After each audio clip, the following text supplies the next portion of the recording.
Hi అండి. నమస్తే. Welcome to Priya's kitchen talks. ఇవాల్టి వ్లాగ్‌లో వచ్చేసి లంచ్ బాక్స్ రెసిపీ అండి. పిల్లలకైతే చాలా హెల్తీగా ఉంటుంది. టేస్టీగా కూడా ఉంటుంది. అయితే ఇక్కడ నేను వెజ్ పులావ్ చేస్తున్నాను. అది కొబ్బరి పాలతో చేస్తున్నాను. చాలా అంటే చాలా బావుంటుంది. అయితే మామూలుగా టెంకాయ మనం దేవుడికి కొడతాము. లేకపోతే ఏదైనా అకేషన్స్‌కి టెంకాయ కొడతాం కదా! ఆ కొబ్బరి చిప్పలు వేస్ట్ అయిపోకుండా ఉండాలని నేను ఇలా ట్రై చేశాను. చాలా బావుంది. మీరు కూడా ఒకసారి ట్రై చేయండి. అయితే మనకి లంచ్ బాక్స్‌కి హడావిడి లేకుండా వెజిటబుల్స్ కట్ చేసుకోవడం మాత్రమే. రెసిపీ మాత్రం చాలా సింపుల్, చాలా టేస్టీ. అయితే ఇక్కడ నేను అన్నీ ఒక్కొక్కటి తీసుకున్నాను. బీన్స్ ఒక 4 తీసుకొని, క్యారెట్ ఒకటి, తర్వాత పొటాటో ఒకటి, ఆనియన్ ఒకటి, టమాటో ఆప్షనల్ అండి. అవసరం అనిపిస్తే కావాలనిపిస్తే వేసుకోండి. లేకపోతే వేసుకోకపోయినా బావుంటుంది. ఇక్కడ నేను సగం టెంకాయ తీసుకున్నాను. టెంకాయ నుంచి మనం ఎంత రైస్ తీసుకుంటామో అంత క్వాంటిటీ కొబ్బరి పాలు వచ్చేలా చూసుకోండి. ఒకవేళ కొబ్బరి పాలు సరిపోకపోయినా నేనైతే వాటర్ యాడ్ చేశాను. మీరు అలానే వాటర్ యాడ్ చేసుకోండి. కొబ్బరి పాలు కలెక్ట్ చేసుకొని ఒక గిన్నెలోకి తీసి పక్కన పెట్టేసుకోండి. ఇక్కడ నేను ఆనియన్స్, టమాటోలు అన్నీ కూడా కట్ చేసుకున్నాను.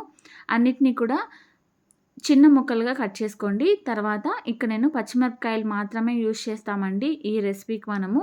కాబట్టి కారానికి సరిపడా పచ్చిమిరపకాయలు యాడ్ చేసుకోండి. కారం ఎక్కడా వేయము. కారం కానీ, మిరియాల పొడి కానీ, ఎండుమిర్చి కానీ ఏం వేయము. సరిపడా పచ్చిమిర్చిని మాత్రం కట్ చేసుకోండి. కట్ చేసుకున్న తర్వాత కుక్కర్‌లో చేస్తున్నాను. కుక్కర్‌లోకి ఆయిల్ వేసుకోండి. కావాలనిపిస్తే నెయ్యి కూడా వేసుకోవచ్చు. ఇక్కడ ఒక ఇంచ్ దాల్చిన చెక్క, 2 లవంగాలు, 2 ఇలాచి, ఒక బిర్యానీ ఆకు మాత్రమే ఏసాను. స్పైసెస్ కూడా ఎక్కువ వేసుకోకండి. కొబ్బరి ఫ్లేవర్ పోతుంది. కొబ్బరి ఫ్లేవర్ మనకి బాగా తెలియాలంటే ఇలా ట్రై చేయండి. తర్వాత కట్ చేసుకున్న ఆనియన్ వేసుకున్నాను. బిర్యానీ ఆకు కూడా వేసుకోండి. కట్ చేసుకున్న ఆనియన్స్, పచ్చిమిర్చి వేసుకొని బాగా వేగాలి. బాగా వేగిన తర్వాత ఒక హాఫ్ టీ స్పూన్ మాత్రమే అల్లం వెల్లుల్లి పేస్ట్ వేయండి. మనం ఇక్కడ స్పైసెస్ కానీ, మసాలాలు కానీ ఎక్కువ యూజ్ చేయము. అన్ని వెజిటబుల్స్, కొబ్బరి పాలు మాత్రమే బాగా ఫ్లేవర్ తగులుతుంది. అల్లం వెల్లుల్లి పేస్ట్ కూడా వేసిన తర్వాత పచ్చిదనం పోయేంత వరకు మంచిగా ఫ్రై చేయండి. తర్వాత మనం కట్ చేసుకున్న వెజిటబుల్స్ అన్నీ కూడా వేసేసుకోండి. ఈ ప్లేస్‌లో మనము కాలీఫ్లవర్ కూడా వేసుకోవచ్చు. బ్రోకలీ కూడా వేసుకోవచ్చు. చాలా బావుంటుంది. నేనైతే ఇక్కడ నాకున్న వెజిటబుల్స్ అవైలబుల్‌గా ఉన్నవి మాత్రం వేసుకున్నా. పచ్చి బఠానీ ఉన్నా కూడా వేసుకోండి. అన్నీ కూడా వేసుకొని మంచిగా ఫ్రై చేసుకోండి. ఒకటి తర్వాత ఒకటి వేసుకొని. టమాటోస్ మాత్రం ఎక్కువ వేయొద్దు. వేసిన తర్వాత అన్ని వెజిటబుల్స్ బాగా ఫ్రై చేయండి. వేగిన తర్వాత గుప్పెడు పుదీనా వేసుకోండి. తర్వాత గుప్పెడు కొత్తిమీరని కూడా వేసుకోండి. పుదీనా, కొత్తిమీర అన్నీ వేసిన తర్వాత అవన్నిటిని కూడా మంచిగా ఫ్రై చేయండి. బాగా పచ్చిదనం అంతా పోయి, ఆ రా స్మెల్ అంతా పోయేంత వరకు ఫ్రై చేయండి. తర్వాత ఒక గంట పాటు నానబెట్టిన బాస్మతి బియ్యం యాడ్ చేసుకుంటున్నాను. ఒకవేళ మీరు అప్పుడే యాడ్ చేసేటుకుంటే 1కి 2 గ్లాసుల కొబ్బరి పాలని, వాటర్‌ని యాడ్ చేసుకోవాలి. లేదు ఒక గంట నానబెడితే 1:30 గ్లాస్ మాత్రం సరిపోతుంది నీళ్లు, కొబ్బరి పాలు కలిపి. ఇక్కడ నేను ఒక గంట నానబెట్టాను కాబట్టి నేను 1:30 గ్లాస్ మాత్రమే తీసుకున్నాను కొబ్బరి పాలు. రైస్‌నైతే వెజిటబుల్స్‌లో మంచిగా మిక్స్ చేయండి. బాగా ఫ్రై చేయండి.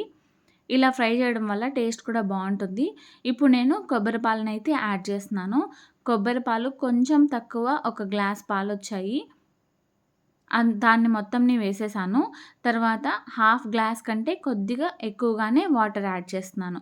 యాడ్ చేసి అంటే కంప్లీట్‌గా ఒక గ్లాస్‌కి 1:30 గ్లాసు కొబ్బరి పాలు, వాటరు కలిపి యాడ్ చేశాను. మీరు బియ్యం నానపెట్టకపోతే మాత్రం 2 గ్లాసుల వాటరు, కొబ్బరి పాలు కలిపి వేసుకోండి. వేసిన తర్వాత ఒకసారి బాగా కలిపేసి టేస్ట్‌కి సరిపడా సాల్ట్ యాడ్ చేసుకోవాలి. నేను ఒక స్పూన్ సాల్ట్ వేసేసాను. సాల్ట్ వేసిన తర్వాత ఒకసారి బాగా కలిపేసి కుక్కర్ మూత పెట్టేసేయండి. రబ్బర్ పెట్టి విజిల్ పెట్టేసేయండి. జస్ట్ ఒక 5 నిమిషాలు చాలండి. ప్రెషర్ అయితే వచ్చేస్తుంది. ఇక్కడ నేను 2 విజిల్స్ వచ్చేంత వరకు కుక్ చేసుకుంటున్నాను. మీరు మీ కుక్కర్‌ని బట్టి విజిల్స్ ఎన్ని రావాలనేది మీరు చూసుకొని ప్రెషర్ పెట్టేసుకోండి. ప్రెషర్ మొత్తం పోయిన తర్వాత చూడండి పొడి పొడిగా ఉంటుంది చల్లారితే. లంచ్ బాక్స్‌లోకి పర్ఫెక్ట్‌గా ఉంటుంది. చాలా టేస్టీగా ఉంటుంది. ఇంకా హెల్తీగా కూడా ఉంటుంది. ఒకసారి ఇలా ట్రై చేయండి. దీనికి కాంబినేషన్ రైతా గానీ, లేకపోతే ఏదైనా గ్రేవీ కర్రీ గానీ చేసుకోవచ్చు. అంటే మసాలా గ్రేవీ కర్రీ ఉంటుంది కదా! అది కూడా చేసుకోవచ్చు. ఎగ్ కర్రీ లాంటివి కూడా చాలా బావుంటాయి. నేనైతే సింపుల్‌గా ఇలా బాబుకి లంచ్ బాక్స్ అయితే పెట్టేశాను. ఇంకా స్నాక్స్ కూడా పెట్టేసాను. అంతే అండి. చాలా సింపుల్ రెసిపీ. చాలా టేస్టీగా ఉంటుంది. ఒకసారి ట్రై చేయండి. ఎప్పుడైనా టెంకాయ మిగిలినప్పుడు, కొబ్బరి మిగిలినప్పుడు ట్రై చేయండి. చాలా బావుంటుంది.